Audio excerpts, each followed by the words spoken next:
जे छ त्यसमा रमाइन्छ हैन। ढेँडोको सितान चाहिँ यता छ गाइस।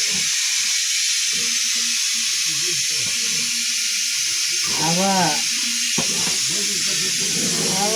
सहरतिर ठुलो होटेलमा ढेँडो र मासु भात खान त पैसा तिरेर जानुपर्छ भन्थे। हामी त यी गाउँमै दुःख गरिया छ के अरे, ओरालिया छ खाइया छ आफ्नै खेती। यस्तै छ जिन्दगी। ल साथीहरू, यो कसलाई मनपर्छ भन्नुहोस् त, खाने भए आइहाल्नुहोस्, एक लाइक एक सेयर गरिहाल्नुहोस्। लाइक सेयर गर्नेलाई फ्रीमा भन्नु न। एक लाइक र एक सेयर गर्नुभयो भने एक पन्यो ढेँडो र एक डाडु मासु फ्रीमा हजुर।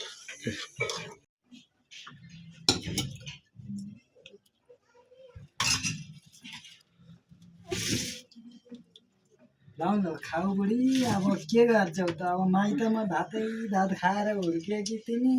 मेरो त गरिबको घरमा नाता जोडेर आइहाल्यौ।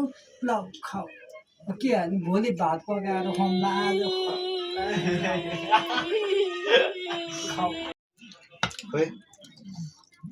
ढेँडो त यस्तो मिठो हुन्छ के अरे नि गाइड। लमका लम, गमका गम, कति मिठो।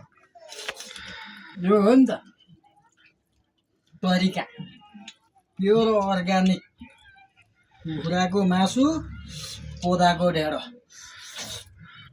त्यसैसँग क्या स्वाद आछ। तपाईँहरू पनि खाने भए आउनुहोस् गाइजहरू, फेरिमा अन्त जान्छ नि।